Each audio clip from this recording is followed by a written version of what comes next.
like 3 days ago, I had no intention of voting whatsoever because I had heard what my friend said about the Democratic side. Can you please shut up while I'm talking? Just don't let it get to you, please. Okay, because it's just disrespectful. But All right, so in this clip, Charlie Kirk sits down for a back and forth with a college student who claims to be open-minded, but clearly leans left.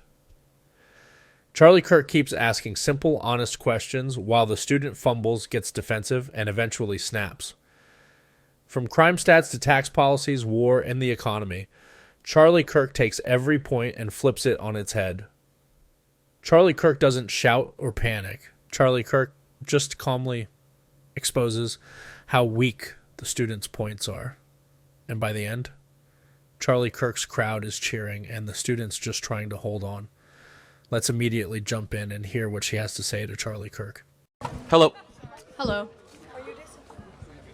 I just kind of had a few questions, and I'm coming to you like respectfully because I have no intention of being rude or anything, despite what you may think. I will be voting for the Democratic Party.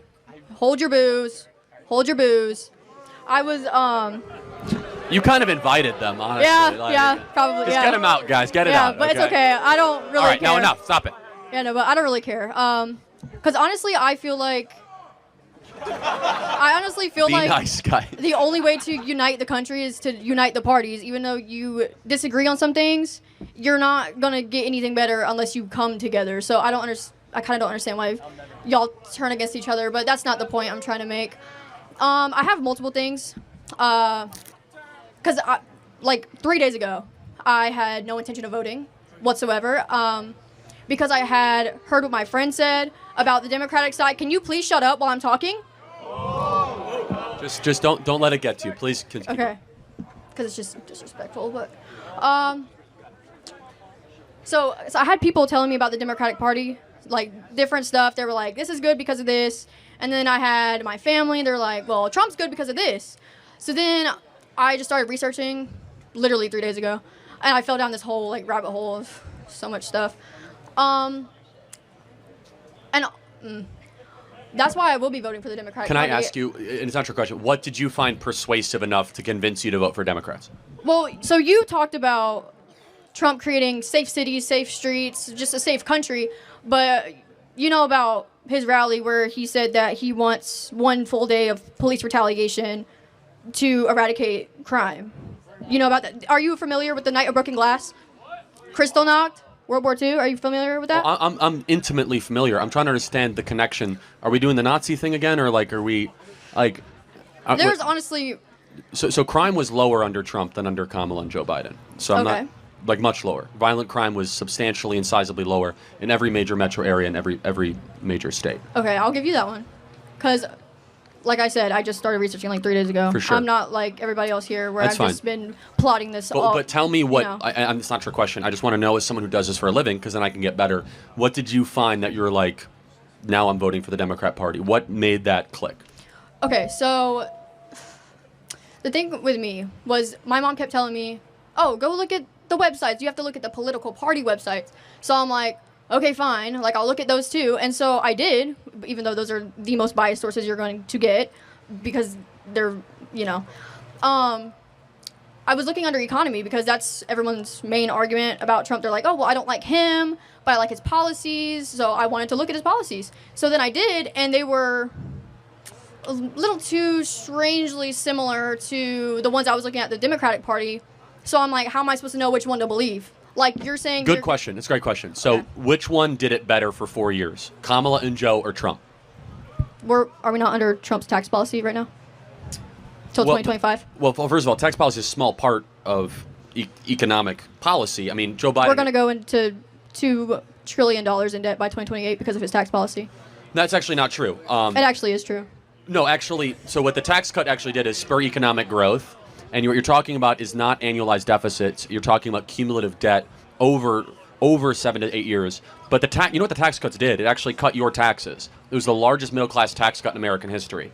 Now, I just want to ask a question. It's not a trick question. 75% of Americans say the economy was better under Trump. were we not under Obama's tax policy? And So plus that- the pandemic, that's not really normal. So of course the economy is going. Well, hold on. You got to stop with this like Obama, Trump. You have to take ownership of your administration. So Trump will Okay. take ownership. He had the lowest unemployment, wages were going up, no inflation, housing boom. Why is that? He kept energy prices low, cut tax for middle-class families, got rid of stupid regulation, and we saw an economic renaissance. And American people remember how good that economy was, guys? It was amazing. And we don't have that now. So would you say he's a good businessman? Yeah, I mean, he's a multi-billionaire. What about his multiple businesses that have went into bankruptcy? Yeah, I mean, look, you're going to fail sometimes when you do businesses. But 10 times? Yeah, maybe. I mean, he's 78 years old. I mean, how many billions have you made? You know, he was also born into it. Well, he was not born a billionaire. He was given a couple $1,000,000, but turning a couple $1,000,000 into $6 billion is like the greatest ROI in the history. And by the way, not only that, he helped redefine the Plaza Hotel, the Grand Hyatt, the Trump Hotel, the Trump Doral. I mean, some of the greatest properties you could imagine. It's a pretty impressive business record, I would say. But that doesn't matter. Was he a good president? Of course he was. Okay. So another thing that also is kind of like skewing my vote. So everyone keeps telling me, oh my God, like everything he's saying is being taken out of context. He doesn't really mean it. Okay, so he didn't mean it when he said that he wants generals like Hitler had. He never said that. Did he not? He did not. It's been completely Interesting. debunked, and 3 people around him said that is a complete fabrication. Definitely. Let me ask you a question. What do you want to do with your life? Honestly, I haven't quite figured it out, which I know you're going to say college is a scam. You What don't are know you studying? what you're doing. Clinical laboratory science and psychology with a Okay. minor in criminal justice, So you want to be able to own a home? of course. Yeah, I mean, under Kamala, it requires $135,000 a year to own a home. Under Trump, it was $75,000 a year. Interesting. I kind of just don't. You care about ending war? Yeah, war's bad. Did he like actually end war? Yeah, it was the first president in 32 years for no new wars for 4 years. Interesting. New war under Obama, new war under Bush, new war under Clinton, new war under Biden. No new wars under Donald Trump. 4 years. Right. So hold on. I had another point. I had a lot. I've been. Let me ask you this: researching. what would change your vote for Trump, if anything? Probably a lot.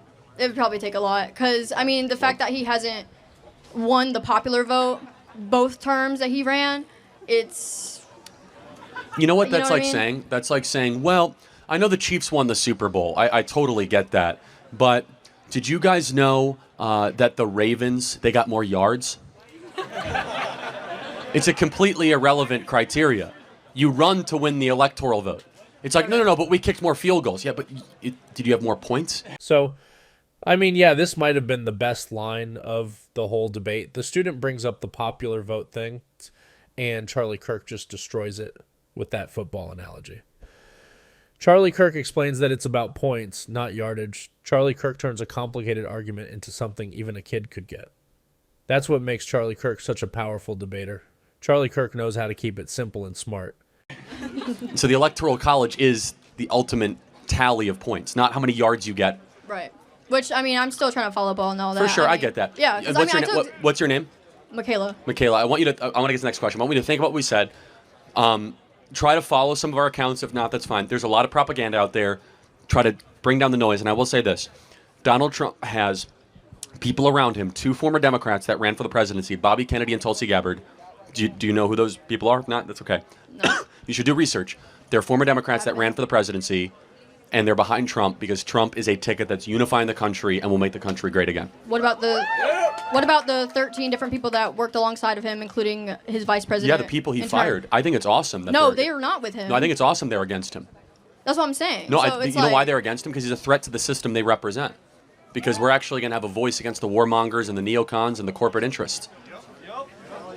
Okay. And you know, over 300 former generals and military officers just endorsed Trump. So, just the other day. Thank you very much. Appreciate it. Okay. Thank you.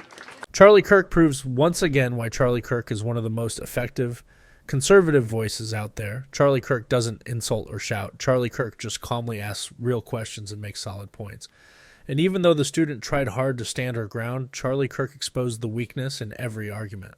Whether it was the economy, foreign policy, or the truth about Trump, Charlie Kirk had answers, Charlie Kirk had facts, and Charlie Kirk had the room in the palm of his hand. That's why Charlie Kirk wins again, and why the student completely lost it.